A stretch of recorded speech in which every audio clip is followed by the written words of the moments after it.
അല്ല, അത് സുധാകരൻ പറഞ്ഞത് സുധാകരനോട് ചോദിക്കുക. നമ്മൾ കോൺഗ്രസിനകത്തുള്ള അഭിപ്രായ വ്യത്യാസങ്ങളില്ലാത്ത പാർട്ടിയാണ് കോൺഗ്രസ് എന്ന് ആരും പറയാറില്ല. ഞങ്ങളുടെ പാർട്ടി CPM-നെ പോലെയല്ല. എല്ലാ അഭിപ്രായങ്ങളെയും സപ്രസ് ചെയ്യിപ്പിച്ചിട്ട് എൻ്റെ അഭിപ്രായം മാത്രം നടപ്പിലായാൽ മതി. അതാണല്ലോ PM ശ്രീയൊക്കെ നമ്മൾ കണ്ടത്. ഇങ്ങനെയല്ല കോൺഗ്രസ് നേതാക്കന്മാരുടെ അഭിപ്രായങ്ങളൊക്കെ ഉണ്ടാവും, ചില അഭിപ്രായ വ്യത്യാസങ്ങളുണ്ടാവും. അത് ഞാൻ ഒന്നിച്ചിരുന്ന് പരിഹരിച്ച് മുന്നോട്ട് പോകും. അതാണ് കോൺഗ്രസിൻ്റെ ശൈലി. അതല്ലാതെ മേജറായ ഒരു പ്രശ്നവും ഞങ്ങൾക്ക് അവിടെ ഇല്ല. എല്ലാവരും യോജിച്ചിട്ടാണ് പോകുന്നത്. ആ മീറ്റിംഗ് വളരെ ഫ്രൂട്ട്ഫുള്ളായ മീറ്റിംഗാണ്. ആ മീറ്റിങ്ങിൻ്റെ ശോഭ കെടുത്താമെന്ന് ആരെങ്കിലും വിചാരിക്കുന്നത് നടക്കില്ല. നിങ്ങൾക്ക് വരുന്ന ദിവസങ്ങൾ ഫീൽഡിൽ കാണാം ആ മീറ്റിങ്ങിൻ്റെ ഫലങ്ങൾ എന്താണെന്ന്. അപ്പോൾ എല്ലാവരും യോജിച്ചു പോകുന്ന ഒരു അന്തരീക്ഷമാണ്. ഐക്യം തെളിയിക്കാൻ അതിനുശേഷം നടന്ന വാർത്താ സമ്മേളനത്തിൽ വീഡിയോ ശ്രദ്ധിച്ച അദ്ദേഹത്തെ നേരത്തെ 4:30 മണിക്ക് പോകണമെന്ന് നേരത്തെ പറഞ്ഞു. 4:30 മണിക്കായിരുന്നു അദ്ദേഹത്തിൻ്റെ ഫ്ലൈറ്റ് ബുക്ക് ചെയ്ത്. അദ്ദേഹത്തിന് ചെന്നൈയിൽ അദ്ദേഹത്തിൻ്റെ മകളുടെ ഒരു കാര്യവുമായി ബന്ധപ്പെട്ട് പോകണമെന്ന് വളരെ നിർബന്ധമായിട്ട് പറഞ്ഞതാണ്. എന്നോട് അദ്ദേഹം പറഞ്ഞാണ് എന്നെ ഒഴിവാക്കാൻ പറ്റുമോ മീറ്റിങ്ങിൽ നിന്ന്, ആ അവസാനത്തെ മീറ്റിങ്ങിൽ നിന്ന്. കാരണം ഇതുകൊണ്ട്. പക്ഷേ നമ്മുടെ നിർദ്ദേശം ഇതനുസരിച്ചിട്ടാണ്, അഭിപ്രായം അനുസരിച്ചാണ് അദ്ദേഹം ആ ഫ്ലൈറ്റ് മാറ്റിയത്. രണ്ടാമത്തെ ഫ്ലൈറ്റ് മാറ്റിയത് 7:30-ക്കാണ്. ആ ഫ്ലൈറ്റ് കിട്ടണമെങ്കിൽ ആ വൈകുന്നേരത്തെ ട്രാഫിക്ക് നിങ്ങൾക്ക് എല്ലാവർക്കും അറിയാം. അപ്പോൾ പോയേ പറ്റുള്ളൂ, അദ്ദേഹം പോയതാണ്. അല്ലാതെ അതിനൊന്നും വേറെ വ്യാഖ്യാനം കൊടുക്കുന്ന ഒരു കാര്യമില്ല. ഈ കേരളത്തിൽ എന്താണ് കോൺഗ്രസിന്റെ ഒരു ഞങ്ങളുടെ നിലപാട് വളരെ ക്ലിയർ ആണല്ലോ. ഈ ഇടതുപക്ഷ പാർട്ടി കാരണം SIR മാത്രമല്ല, നിങ്ങൾ മനസ്സിലാക്കേണ്ടത് ഇനിയും നിങ്ങളുടെ മുന്നിലേക്ക് ഞെട്ടിപ്പിക്കുന്ന വരാൻ പോവാണ്. നിങ്ങളെന്ന് പറഞ്ഞിരുന്നു, വോട്ടർ പട്ടികയുമായി ബന്ധപ്പെട്ടിട്ടുള്ള അതിഭീകരമായ ചിത്രം, ഇതുവരെ കാണാത്തതിൻ്റെ ഏറ്റവും ബീഭത്സമായ ചിത്രം വരാൻ വേണ്ടി പോവാണ്. അല്ല, നോക്കാം നമുക്ക്. അധികം വരും. കാരണം ഇപ്പം ഞങ്ങൾ കഴിഞ്ഞ ദിവസങ്ങളിലും ബീഹാറിലുണ്ടായിരുന്നു. ബീഹാറിൽ ഞങ്ങൾ ഗ്രാമങ്ങളിലേക്ക് പോയിട്ടുണ്ട്. അവിടെയൊക്കെ അവരുടെ വീഡിയോ ഉണ്ട് നമുക്ക്, വോട്ടർമാരുടെ വീഡിയോ.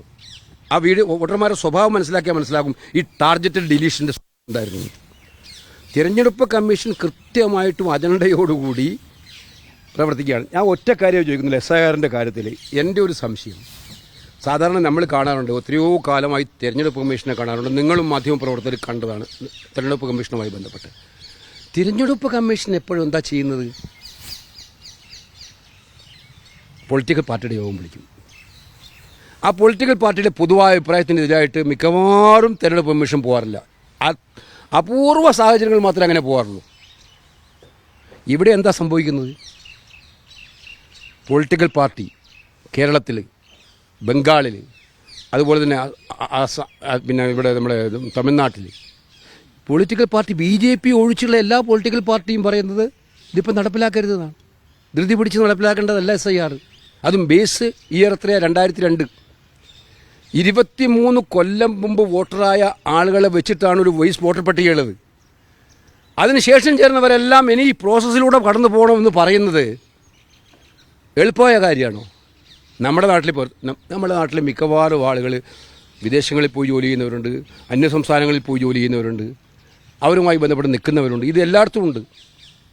അപ്പോൾ ഇവരെല്ലാം ഒരു നിശ്ചിത സമയത്തിനുള്ളിൽ ഇത് എല്ലാവരും വന്നിട്ട് അവരുടെ രേഖകൾ ഹാജരാക്കുക. രേഖകൾ തന്നെ റേഷൻ കാർഡ് പോലും അംഗീകരിക്കില്ല എന്നാണ് പറയുന്നത്. അതിൻ്റെ ഫലമാണ് ഇപ്പോൾ സുപ്രീം കോടതിയിൽ ആ കേസ് നടന്നുകൊണ്ടിരിക്കുക. ആ കേസിൽ അന്തിമവിധി വന്നിട്ടില്ല.